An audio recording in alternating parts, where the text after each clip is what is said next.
Hello, School Transportation Nation. It's Tony Corpin. We're excited you made it back to the podcast. We are fresh off of the TSD conference in Frisco, Texas, so lots to talk about.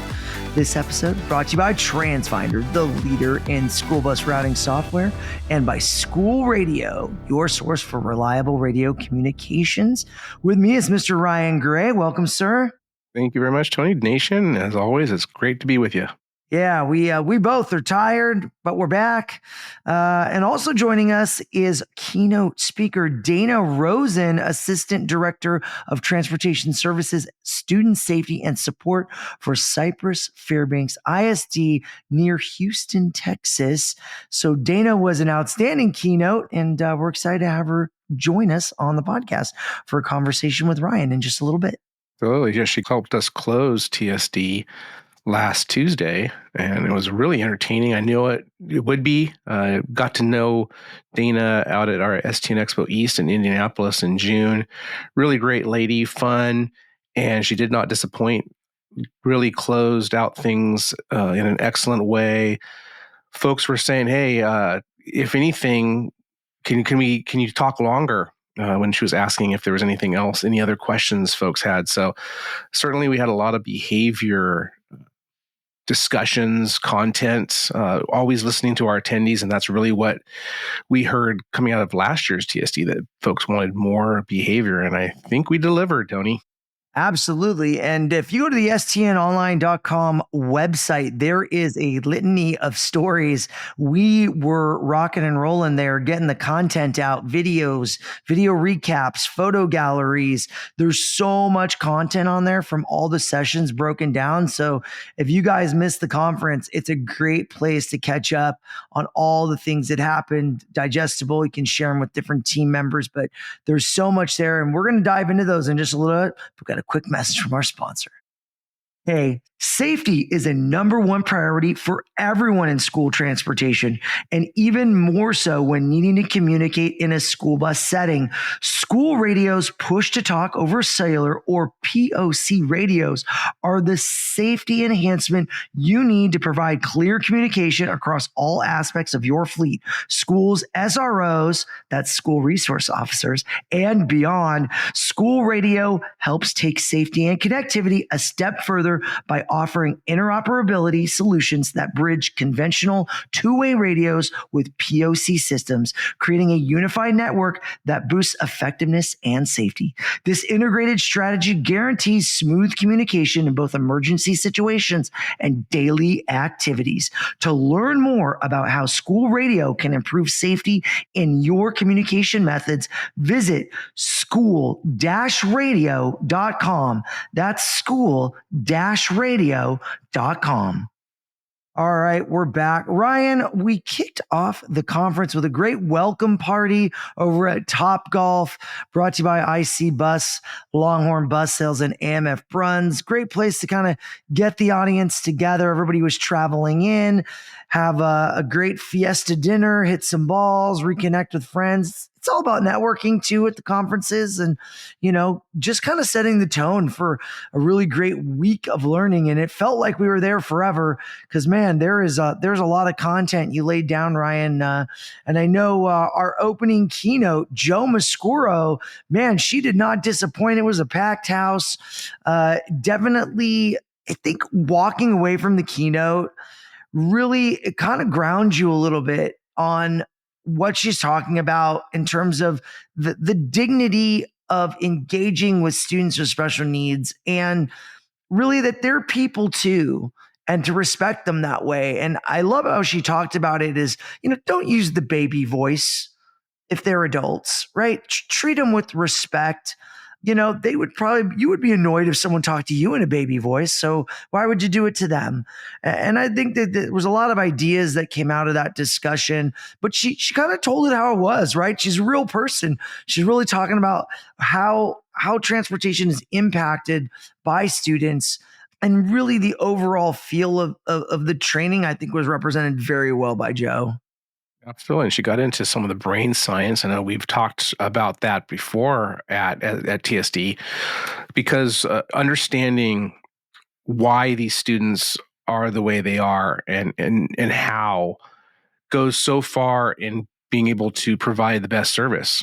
If you don't have that grounding, as you were mentioning, Tony, that understanding of how these behaviors manifest, and manifestation is a big term that's used across the week when we're at TSD. Of course, manifestation relates in the students with disabilities world under the Individuals with Disabilities Education Act as how their conditions, how their disability acts out, plays out. So a lot of times what's considered behavior or this is a bad kid, it's not. It's a manifestation of their disability, of their condition.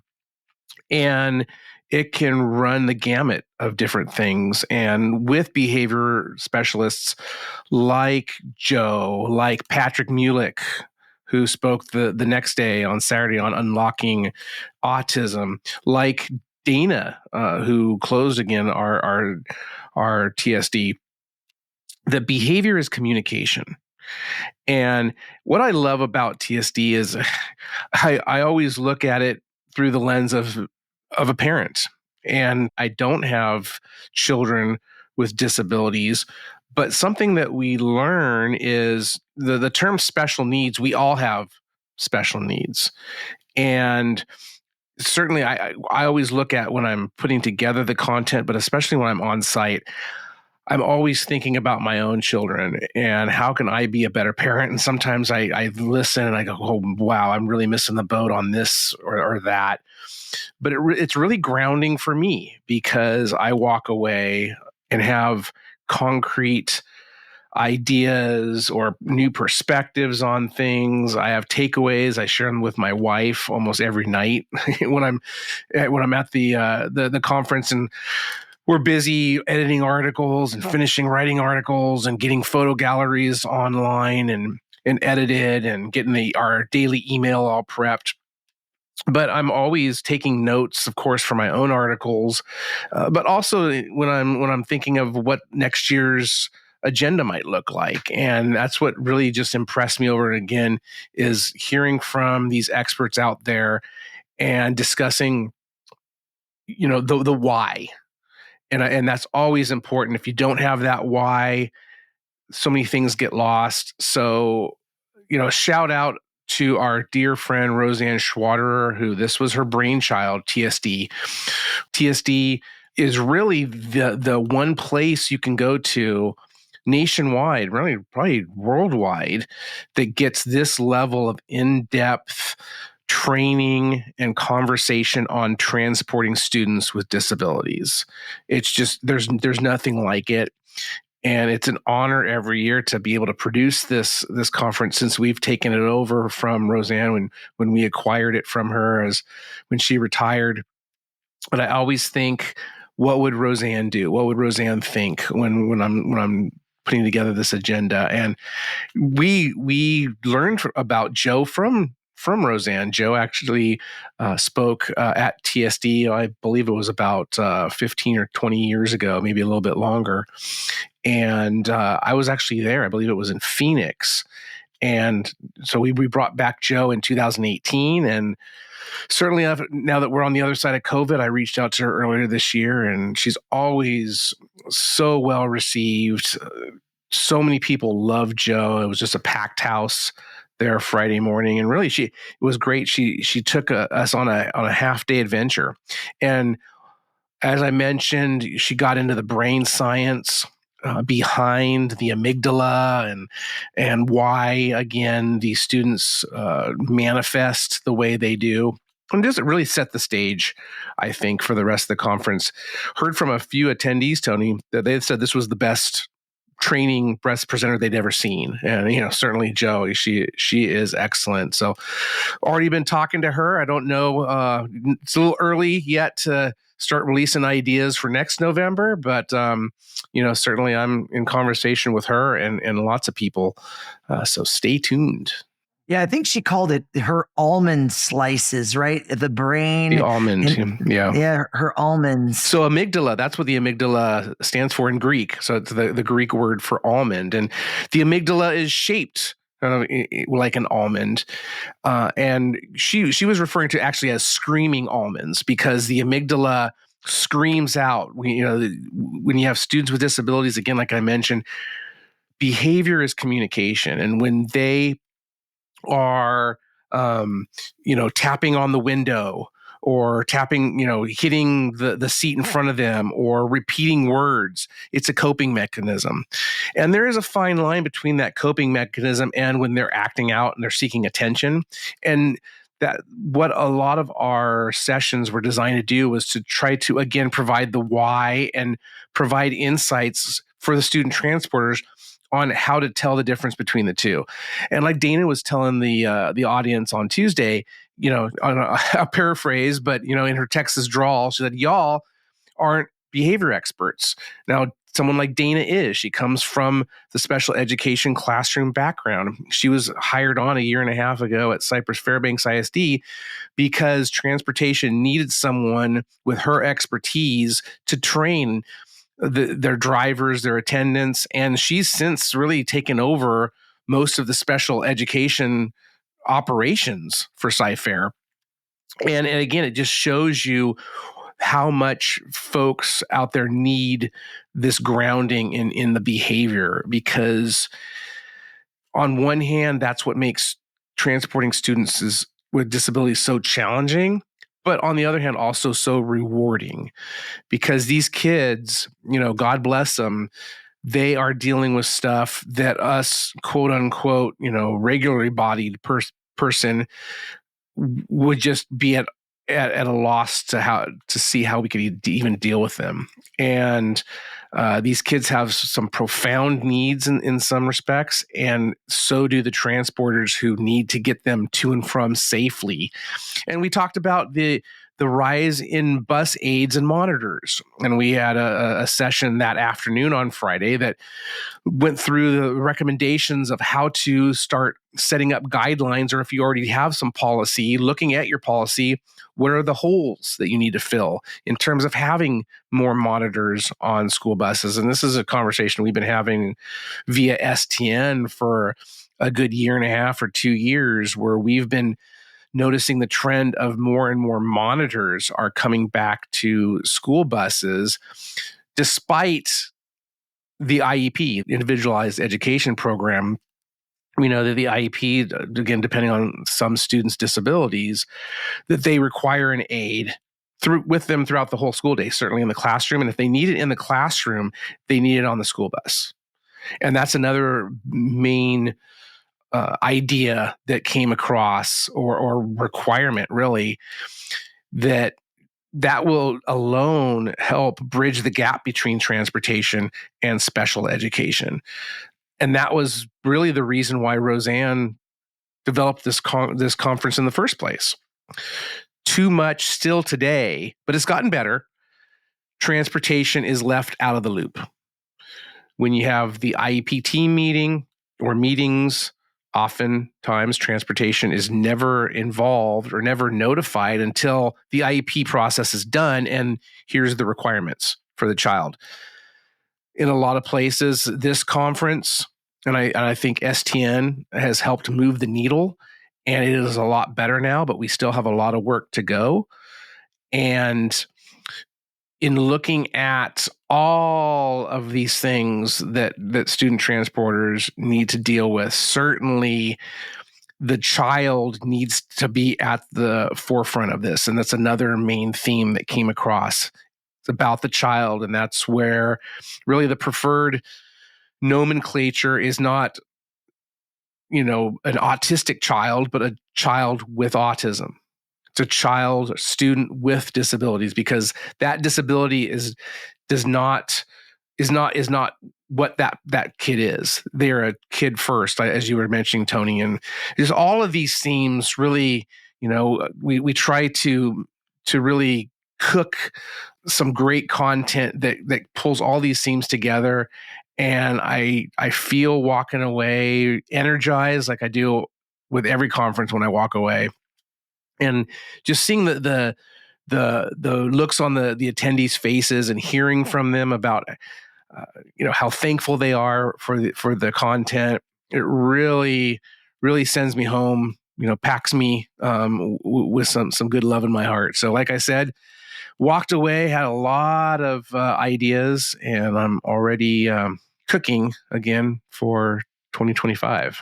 Yeah, I mean, with Joe's keynote particularly, she's a great storyteller, Mm-hmm. and she basically talked about, when you have children, it's kind of like, how do you communicate with them, and how do they see it versus how do we see it?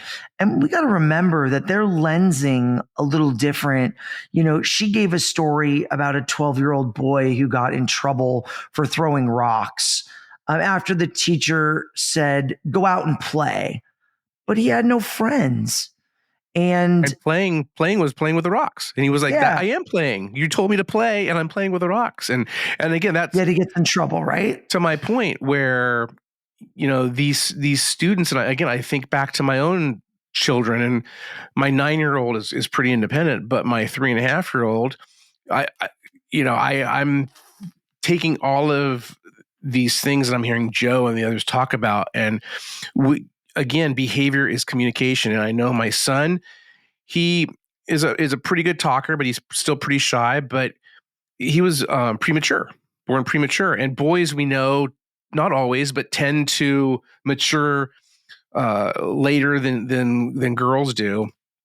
And I look back at my daughter, and when she was his age, she was talking up a storm and walking up to people and introducing herself in the store, and just too much communication, and still maybe a little bit too much.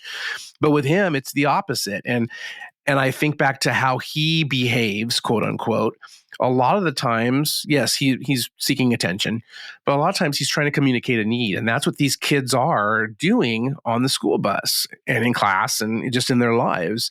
And so many of these kids are absolutely nonverbal, and heard stories from Joe and from others, Patrick Mulick, especially on the following day when he was talking about unlocking autism, where you treat these kids as the humans they are, not as their disability, and they learn, and they evolve, and maybe they're not speaking to the same level or communicating to the same level as, again, a quote unquote regular abled person is.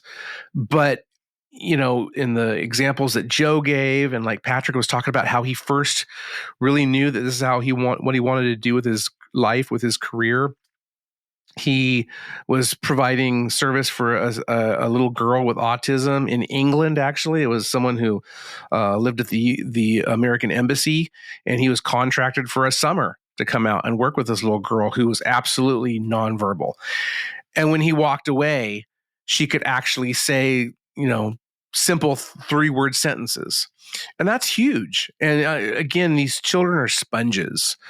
Whether they have a disability or not, they're sponges, and we have to treat them that way. And we also have to realize and take it as a warning that they're also sponges for the negative. And if their reinforcement is that they're talked down to, belittled, even if it's not necessarily intended, but that's the tone that comes across. Because certainly, as any parent can attest to, you get frustrated. And certainly educators get frustrated, transporters get frustrated.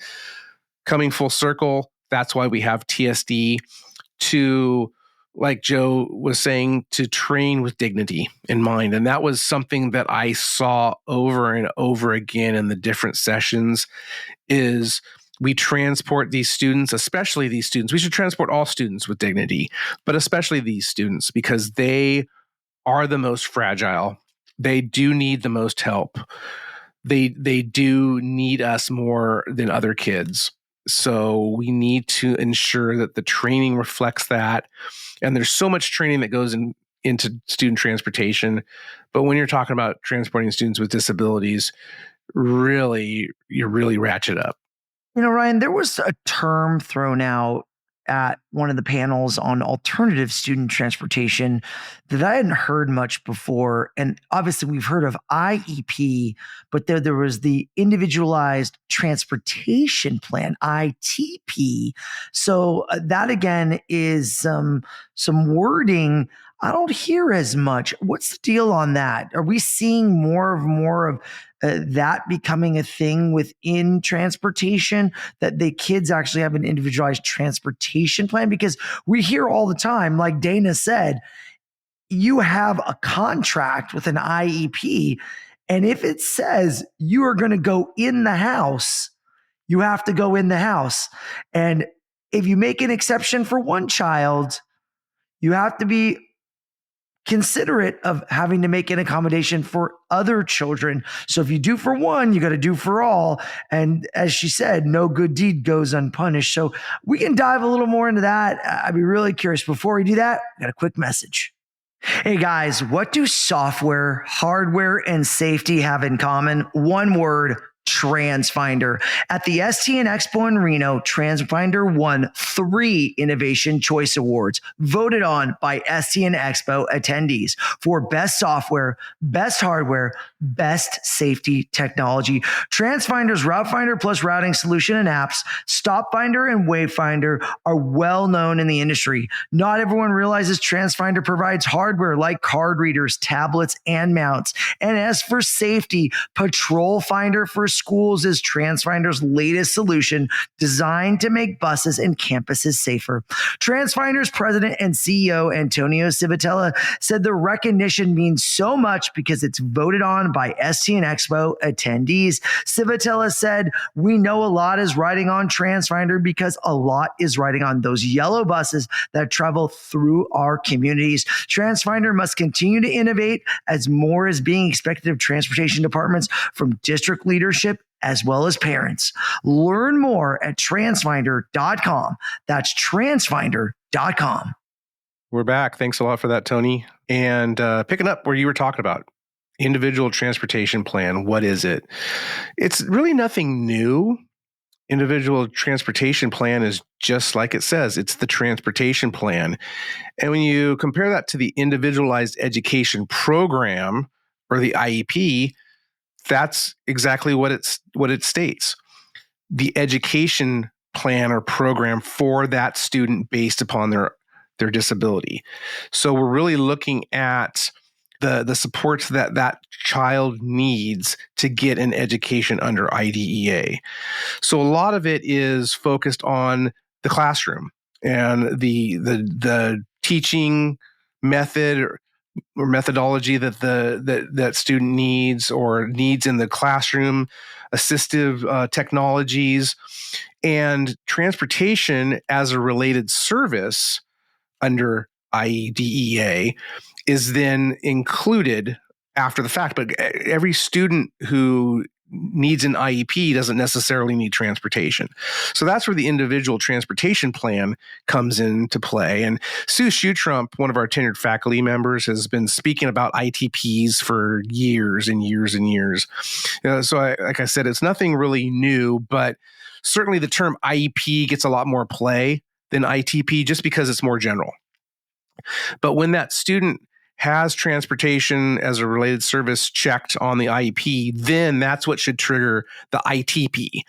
And not every school district, though, is using ITPs. And I think it's to your point, Tony, that's where TSD comes into play to really promote that or shine a light on that. But a lot of folks have been using ITPs, and that's where you're looking at specifically whether it be a school bus or another vehicle, because IDEA says transportation. It doesn't say school bus. It says transportation. The vehicle does not matter. It does not provide what the vehicle is. So the IEP team will dictate the vehicle. And it doesn't need to be a school bus. It can be whatever best fits the need for that child. And certainly what we see in other sessions at TSD, like where you mentioned, Tony, the alternative transportation panel, that we were talking about ITPs, and we were talking about ITPs in a lot of other sessions as well. But that vehicle from either a third-party provider or we're seeing a lot of school districts now using vans or other vehicles within their fleet rather than a school bus. And a lot of times that's due to the school bus driver shortage, but that really, again, shouldn't play into the decision, and certainly not budget. Although we know in a real world that too often it does. But whatever the vehicle that best suits that child's needs, because there could be a disability or a condition. Look at ride time, look at, again, the manifestation of the student's disability. They might be extremely sensitive to noises. So there's so much to consider and think about with transportation when developing the ITP, because again, it's how that student is going to be transported. How are the staff going to need to be trained, for example? So that's what so many of these sessions build up to. And you take all these pieces, and again, you kind of, cook the soup, if you will, and then all these elements should then develop that ITP. Another keynote that jumped out to me, Ryan, was Patrick Mulick, right? Autism, understanding autism. He gave our audience a glimpse of what life would be like. It's like cover one eye, telescope the other eye, rock back and forth, spin around 3 times, and try to answer some questions, right? I mean, I think that's difficult for any human being. Now, imagine how that would affect your state of mind being in that position all the time.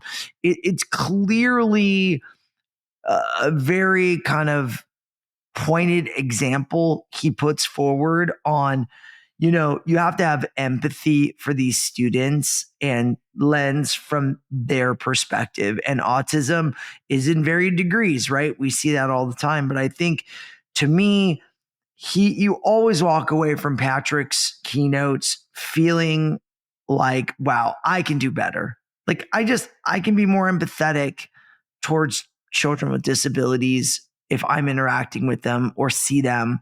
You just don't know what they're going through. And it's very curious to me. I was in another session where they were talking about a child having like a teddy bear or a blanket that kind of smelled like a cat or an animal. And they were like, can we take that away from them and wash it or something like that? Or a student had a safety vest, and that student, that child restraint system that child was wearing, they never wanted to take it off. And then there was one day they wanted a new one. And that transportation director jumped up so fast to get that child to take that one off and give them a new one because, the smell or whatever. But it's just, you got to pick those moments when you're able to do it. Another recommendation for that smelly blanket was, hey, can we just put that smelly blanket into like maybe a bag so it's not so smelly? But a Ziploc or something, yeah. Yeah, so they don't have to actually give it up. They still see it. They still feel comfort from it. But it's not necessarily disturbing others. So it's really a precarious situation when you start to think about that. You and me are like, ew, let's wash that thing. But to that child, it's going to really make them unstable by taking it from them. So it's a very interesting examples of what you see in real life happening that our attendees are sharing with our speakers, right? This wasn't a speaker. This was an attendee sharing in a Q&A session about, hey, what do I do in this situation? And we had a bit of groupthink, right?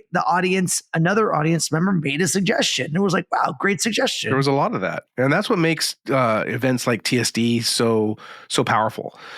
Folks come together. They're all encountering similar challenges, similar circumstances. The children, might be different, and some operations have more profound disabilities that they are servicing than others.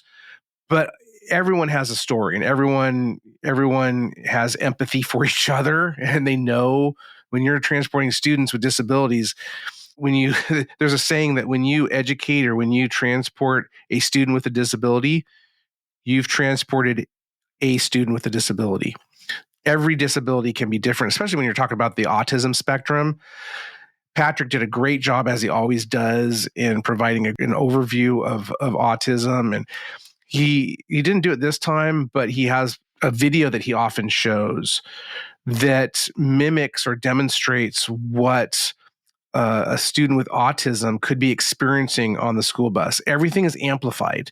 The honking horns of the other traffic, the children talking, the roar of the bus motor and engine, the doors opening and closing, even the stop arm extending. Sensory overload, right? It's just a big sensory overload. Yeah, and that's what so many of these students get, and that's why, like, if a student has an old smelly blanket with cat fur on it and the cat smell, it provides comfort. It reminds that student of something at home or someone or a pet. And with their disability, again, everything is amplified. So that provides comfort and allows that student to get through the day. And we have to realize, again, so many of these kids, they couldn't get through the day without that manifestation, that item, or by them saying that one word over and over and over again, or tapping their fingers on the window. Now, what the training also shows, though, is that sometimes these students, I mean, they do get triggered, and sometimes it's because of the school bus driver or the aide, or certainly the other students. But the training that we have at TSD is all meant to shine a light on, here's things you need to consider, and here's the background, so that you will be more cognizant, more empathetic, so that you don't do these things. You don't unwittingly add to a student's challenges. And so then a lot of what we talk about, though, too, is keeping that student safe from themselves, from from other students, from the school bus driver or the aide. And certainly when we're talking about safety, you got to make sure that student is not harming themselves or others. So there's a lot of strategies that are shared along that too. And that comes back to, again, the ITP, where you are looking at that individual child's needs and setting up a plan for trying to address everything that could happen. And again, we're humans. There's only so much you can plan for, but a lot of these kids, they can be pretty consistent in how they, quote unquote, act out. And that's why these students need consistency in transportation, in education, in the classroom, in their everyday life, more so than all other students. And all kids need consistency. That's been, proven over and over again. But certainly these students, and that's what TSD is really all about, is providing that consistency with learning goals in mind and objectives. Because that's another thing under IDEA, is that these students need to be taught. They need to learn, just like they do in the classroom. They need to graduate, if you will. They need to go to the next grade. They need to take the next step in their transportation journey. Maybe when they are infants under Part C of IDEA, or they are in preschool or kindergarten, maybe because of their disability and as set out by the IEP, maybe they do need that quote unquote door-to-door or curb-to-curb service. But that's why folks like Alex Robinson, another one of our tenured faculty members, she likes to say the closest stop, so that we don't set unrealistic expectations or set limiting expectations for these children as well as the families. Because something else that was discussed a lot, and certainly in Dana's closing keynote, that we need to make sure that the child's transportation service is in the best interests of the child, not for the parents, not what's most convenient for the parents, but what is best for the child's growth and their learning. And so we talk over and over again that, maybe again, that student does need that door-to-door, curb-to-curb service when they're younger, but as they get older and as they learn more skills, then let's take it from the door to the end of the driveway. And then, okay, next year, let's take it from the driveway to the next door neighbor, then from the next door neighbor to the cul-de-sac. we want to teach these children, and that's where travel training comes into play, using the school bus or whatever vehicle, transportation service as a lesson that we build on day to day, month to month, year to year, so that these students one day when they articulate out or graduate out of their special education program at the age of 21 or 22, that they now have additional life skills so that they can be a contributing member to society to the best of their ability. And transportation for everybody, that's what helps, quote unquote, get you into adulthood, understanding transportation. Maybe these kids will never be able to drive themselves, but can they walk? Hopefully, yes. If they can't walk, can they use public transit? What are the lessons learned from the school bus journey that translates over to transit? A lot. Subways, metro, whatever that might be. There's a lot of course, paratransit operations out there. And even now with rideshare, we're seeing a lot more, and certainly taxi cabs and whatnot. They have ones for people with disabilities with wheelchair lifts and whatnot. So all of these things come together. It's just it's a really engaging, fruitful, fun week. People are energized, and it's just so fun to see the light bulbs literally switch on in folks' eyes when they're hearing from our professionals out there who have these great strategies that they can use. There's just so much to take in, Ryan. I feel like we could talk for hours and hours, but I know we're kind of coming up on time, and it's definitely a lot to take in when you come off of a training like this. It's so laser focused on special needs. That's why we call it the ultimate in special needs training, right? There's hands-on evacuation, NHTSA training.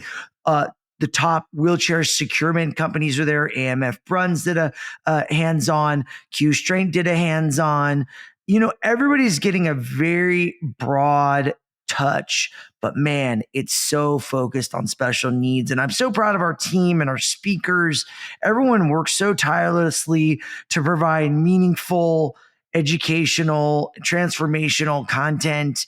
And we really care a lot about our guests and make sure that they have the best experience possible. So bravo to the team, bravo to the speakers, all the stakeholders involved, the special needs rodeo competition, another one, our friends at WIT, Women in Transportation. They help us out greatly with all of our volunteer judges and scorers and actors. And I mean, it takes an absolute village, but everybody is so committed. And I think of any conference we do, it's the most committed, the most engaged. Everyone is just so happy to be there, so excited to take in everything. So I'm real proud of everyone, and so glad that attendees came back and said how much they got out of the conference. So really a great experience. Bravo to you too, Ryan. I know you worked so hard on pulling together this outstanding event, all the people involved. It's like herding cats, man. It takes a lot. And we're very proud, I think, as an organization, School Transportation News, with all our vendor partners at our trade show, over 70 exhibitors, sponsored sessions. There's definitely a lot we take in. So I just want to thank everybody that made this possible. And it's for the kids. At the end of the day, it's for the kids. It's to get better outcomes. And hopefully we walk away as a better industry as a result. And guys, if you want to read up, stnonline.com, go to our event news, check out the photographs, the videos, the stories, the recaps. So much to take in. I know we got an interview with Dana coming up too, so I'm sure she'll have some insights as well along the way. So we're excited for that conversation, Ryan. It's coming right up. All right, let's welcome to the School Transportation Nation podcast stage our good friend Dana Rosen, Assistant Director of Transportation Services for Student Safety and Support at Cypress-Fairbanks Independent School District in Houston, Texas. What a mouthful. Woohoo! Dana, thanks so much for joining us today. Thank you so much for having me. This is awesome. I've missed you guys. I know it's been so long. It's been like a matter of days or a week since we saw each other at Frisco, Texas. few hours drive from you there in the Dallas area for transporting students with disabilities and special needs, aka TSD conference. Tony and I earlier were talking about the entire experience and trying to somehow encapsulate it into 30 minutes or whatever we talked for. So much happened. So much went on during the week. And we ended it on a super high note with you as our closing keynote. Nothing like wrapping it up. It was outstanding. Creative solutions to difficult SPED requests. And the idea for it really came about, and I was talking with my tenured faculty much earlier this year, talking about what do we want to do and the topics and whatnot. And oftentimes in our conversations, it would come up, you got to know when to say no. Transportation so often just rolls with it. One of the phrases that comes off the lips of student transporters so often when I'm talking to them is, hey, we just roll with the punches. We're transportation. We can do anything. And I think that that's a good thing, but it can be a bad thing, as you highlight in your session. So when I was talking with my tenured faculty, and we were always looking for a way to turn it into a positive, and I approached you after I met you at our STN Expo East in Indianapolis in June. Mm-hmm. And after getting to know you, and then you went out, you were on the speaker circuit yourself. You've spoken at a couple of state conferences, and we'll get into that in a second. But I thought, hey, how could we work Dana into the agenda? And so here we are. And so when I approached you, and we talked many months ago about having this conversation, I pitched it to you, and you hit it out of the park. It was, the last day, it's always kind of like, oh, you get that last day. How many people are going to be there?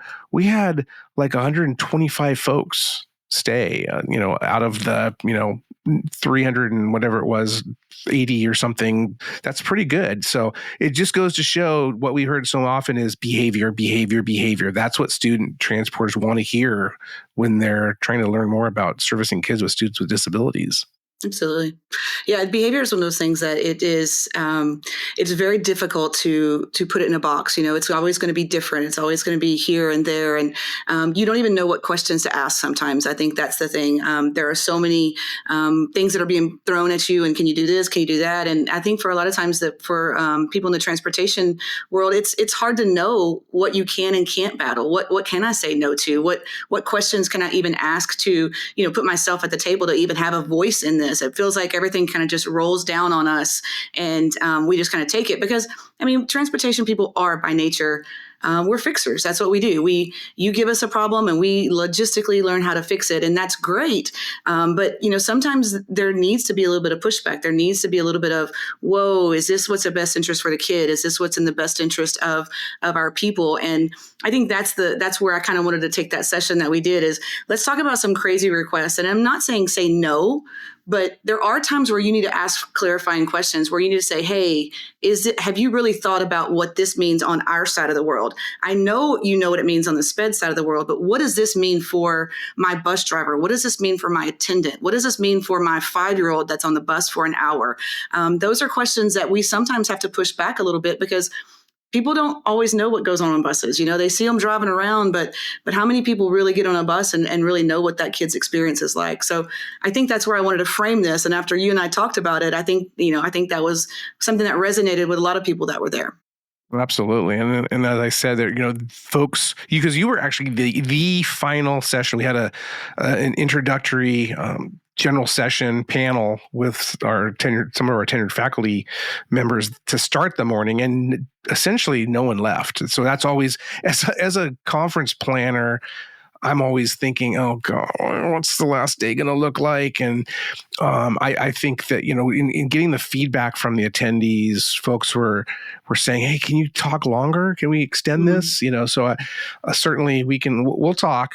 But I want to get into who Dana Rosen is. So you come from a special education classroom. Mm-hmm. You were a teacher.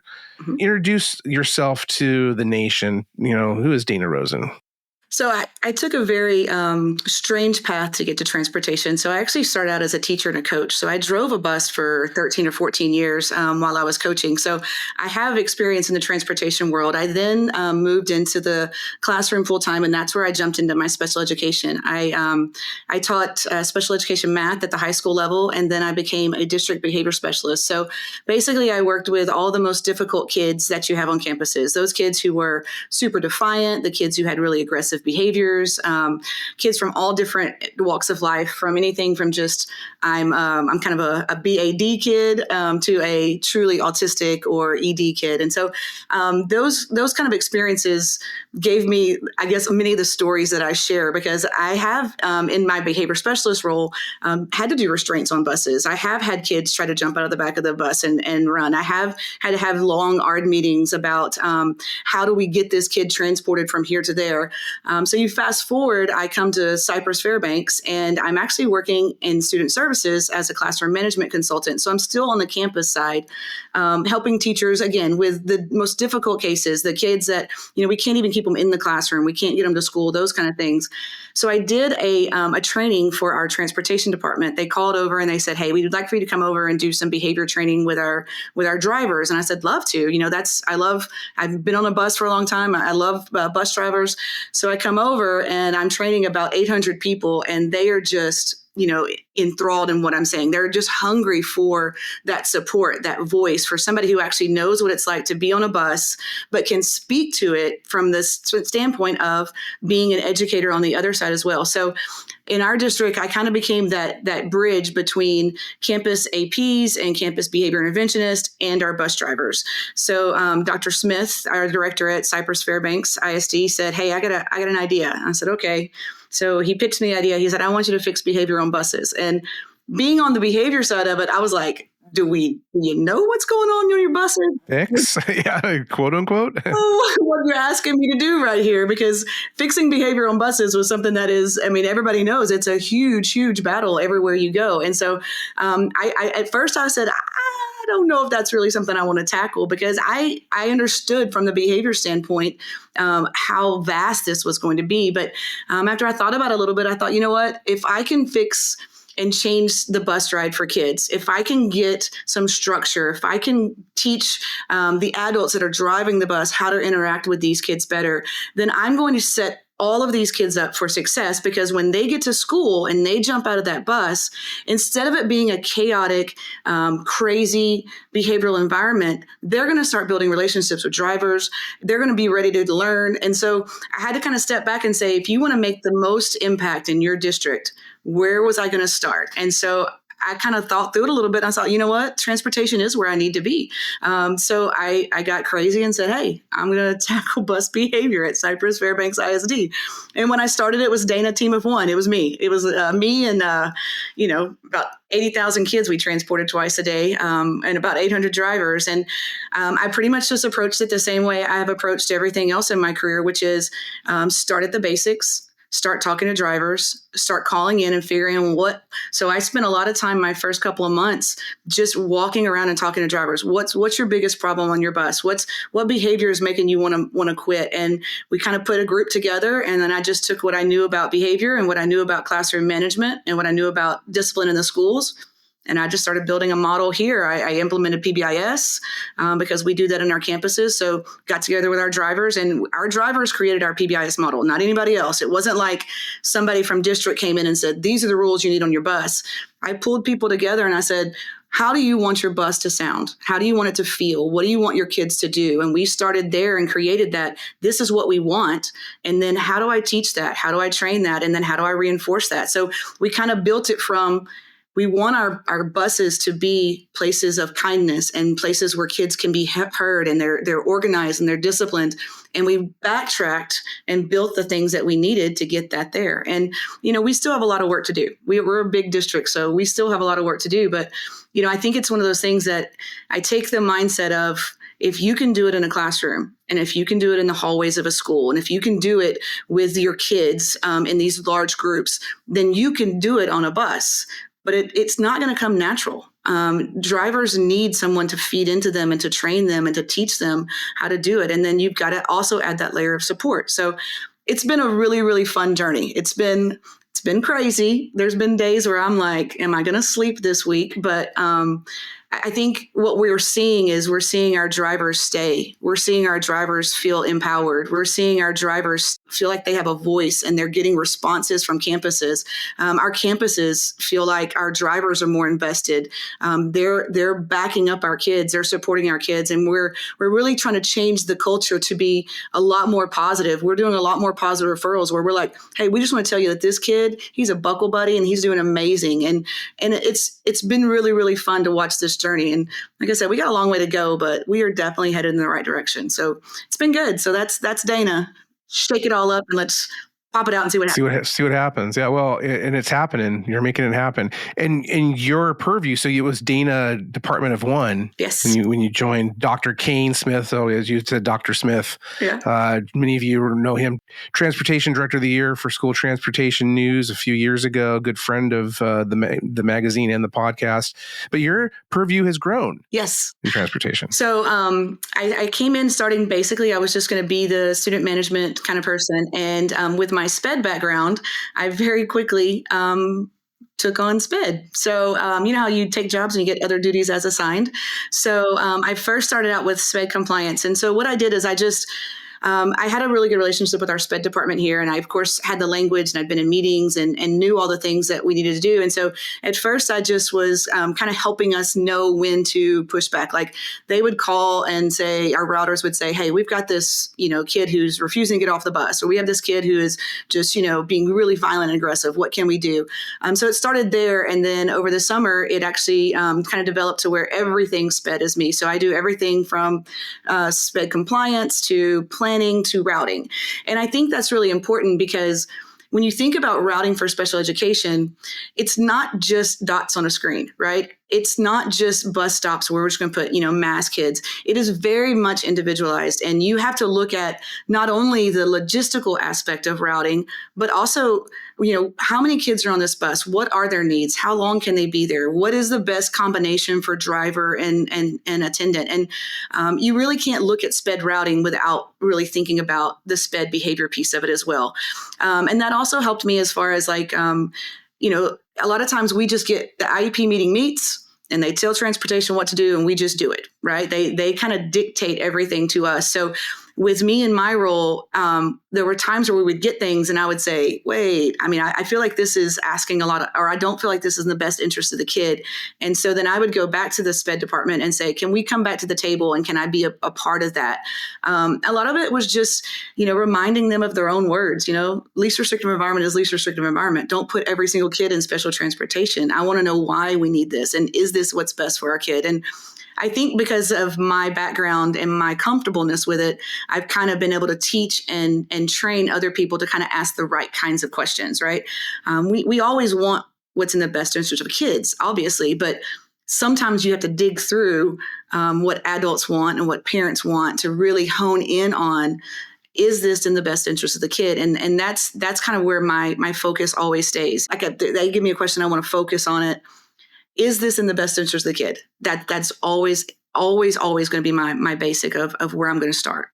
And you also talked about modeling. So because, as you told the audience, for the most part, you said y'all aren't behavior specialists. Maybe there were a couple out there, but you transport kids. You are paid and trained to drive safely to and from school. Absolutely. Oftentimes we hear no one expects a teacher, especially one with 20 kids with disabilities, to teach the entire class with their back turned. But we ask that of drivers. So whether we have aides or not, and we're seeing a lot more monitors or aides on school buses, especially when they're called for by the IEP, but the individual transportation plans. And I think you had mentioned earlier ARD. I think you'd mentioned that during your class. There's a kind of Texas has its own way to call it. That's the Texas version of an IEP meeting. So I apologize, Texas. It's a y'all and an ARD and a IEP. My Texas is showing, but it's the same process of an IEP meeting. It's just, we call it an annual review and dismissal. Just as an IEP meeting. Gotcha. Same thing. But I think one of the things that, when we were talking about modeling, and I actually just spoke with another director today. A lot of times they want to, some of the most difficult cases that we have to transport are when we have kids who have behavioral problems in school, and then we're going to move them to a alternative location, right? We're going to move them to a specialized behavior school, and they want to put in specialized behavior transportation for that. But they don't put any of the specialized behavior support in for that. So you have students who can't function in the normal school environment without behavioral support, but they want you to transport them on a bus without behavioral support. And it's one of those things where you just have to go back and say, if they need behavioral support to be successful in the classroom, and they need behavioral support to be successful in the school environment, then it makes a lot of sense that they're going to need behavioral support to some extent on the school bus. And what we see happens is they basically just, kind of give you these kids and say, hey, transport them. Just read their BIP, you'll get it. But we're not behavior specialists on the bus. And so we need their behavior specialists to come in and train our people, not just give us a piece of paper, not just give us information, but come in and truly model and teach what do we need to do in this environment. And then a piece of that is also when they design their behavioral supports, when they design their IEP, like I told you earlier, very few people have been on a school bus to experience what the sensory issues are, to experience the sounds and the lights and the movement. And so we'll see behaviors that'll be exhibited on a bus, and they'll say, we never see that in the school. Well, of course you don't, because your desk isn't going 55 miles down an hour down the school, and there's not lights and sounds and all of these kind of things. So it's really important to get the special education staff on the bus with you to see what that environment looks like. And then you truly can create some interventions and accommodations to really help these kids be more successful. But it's one of those things where sometimes we all want to stay in our little boxes, right?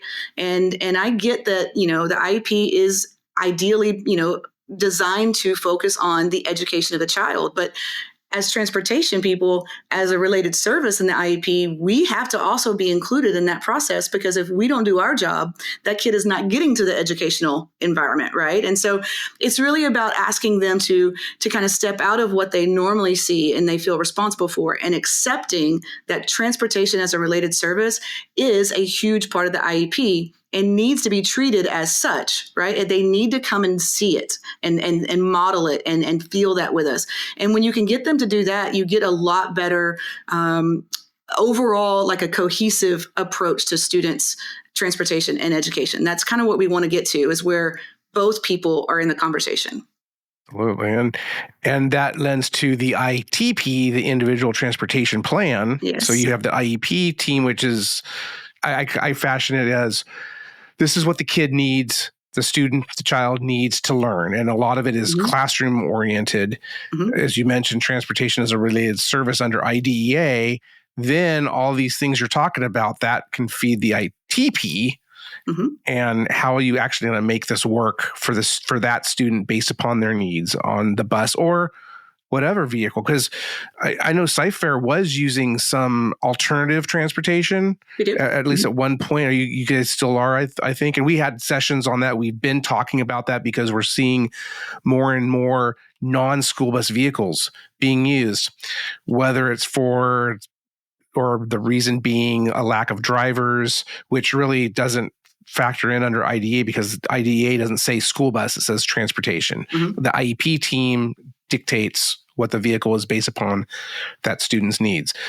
But I'm curious, with what Cypher is doing, and a lot of districts are growing with the use of these alternative transportation providers, or simply purchasing more vans or sedans or SUVs for transportation and in their fleet. Not only, it used to be just for a lot of times coaches, maybe the coaches would ride in it, or for special teacher outings, but now more and more we're seeing this for transporting kids to and from. Yeah, we have a significant fleet of we call them multi-passenger vehicles. And the nice thing about those are you can use a non-CDL driver. So in a driver shortage, as I know we're all in a driver shortage, you can use those and really train your people to really be special education, specialists, so to speak, but they may not have to have a CDL. And so what we do is we take those type of routes. You have a couple of benefits to that. One, you're going to have a smaller environment. They only fit about 8 kids kids, right? So for your more behavioral challenging kids, that's usually a better fit because you don't have such a big space. Someone can monitor it a little bit easier. The other nice thing about that is if you have the non-CDL vehicles that you can use, the vans and things like that, you have a better chance of being able to enlist the help of the paras and the teachers on the campus. We've, in multiple situations, we've gotten to the situation where we have a student and we're trying to transport them, but we really just don't have a staff that is trained to do that. But we have a paraprofessional that works at the school that knows that student, works with them 8 hours a day. They already have a relationship. So what we've done is we've gone to the school and said, hey, para, you already work with this student. You already have a good relationship. You already have the knowledge of special education. Can we incentivize you to come drive this non-CDL route with special needs kids? We're going to pay you extra. You're going to work outside your normal hours. So now a paraprofessional job that doesn't make very much can add a morning and afternoon route with their own kids already that they already know and have a relationship with. And we're going to boost that person's earning income. We're going to meet the needs of students. And we're all doing it without having to hire any more drivers and try to bring anybody in. In really good situations, that is really an ideal way to kind of address this as a holistic approach, because you're getting well-trained people who have relationships with kids, and you're putting them on non-CDL buses where they can earn extra money and really be successful. Outstanding. Well, Dana, or as it was funny, you were telling me, or Donna, we can call you Donna Rosen, because you told me an interesting story about a parent who, you guys are dealing with parents all the time and requests, these crazy requests. And that was a lot about what you talked about. So I like to bust your chops and call you Donna Rosen, but you go by Dana Rosen. Donna is the alter ego. Yeah, your alter ego. Where are you speaking next? Because as I mentioned earlier, you spoke at a few conferences, a few transportation conferences this year. Where did you speak aside from TSD? And how's your 25 looking? So I did a couple of SPED breakout sessions at our Texas Association. I was in Wyoming. I got to train all of our drivers up in Wyoming. That was a great opportunity. That mountain driving up there, I know you guys probably have that, but that's a whole other beast. So they were taking me on the mountain roads and how to do all that. I learned a lot up there. So it was great. I got to spend some time up in Ohio and spend there at OAPT. It was a lot of fun. This coming up year, it looks like I've got Iowa that's probably going to come through. Possibly Kansas. I again will do Texas again, and we'll see what I end up doing there. But it's one of those things where I feel like I need two jobs. It's like I would love to travel and I love to speak and I love to come out and see you guys, but at the same time, it's like, oh wait, I have all these other problems in my district as well. But yeah, I'm really excited about. I'd love to get out and really.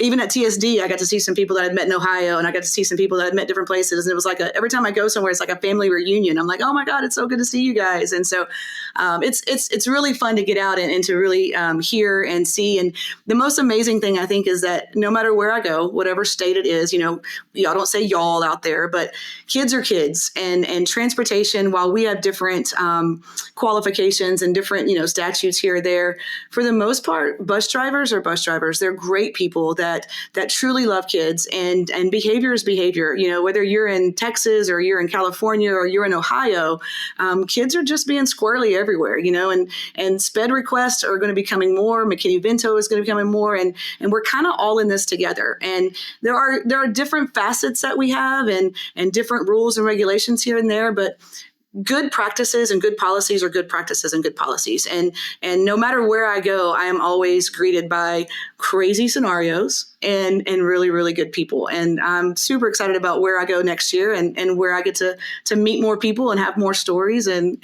just kind of keep working together. It's amazing when you put a whole lot of people in a room and you start having just conversations, the solutions you come up with. Like the other day in the session, there was a question about a blanket and what do you do? And then there was another participant who said, hey, well, have you thought about doing this? And I was like, that's genius. I didn't think of that at that moment, but that was something that if you get enough people in the room and you ask the right questions, we come up with really good solutions. And I think that's where we become better as a group.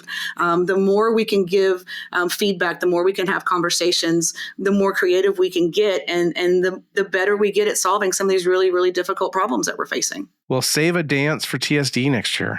So absolutely. I would love to come back. It was a great conference. All right. Well, Dana Rosen, thanks so much. Again, Assistant Director of Transportation Services and Student Safety and Support at Cypress-Fairbanks ISD in the Houston area, closed our TSD conference last week with her great talk on creative solutions to difficult SPED requests. Dana, thanks again so much. Really appreciate you.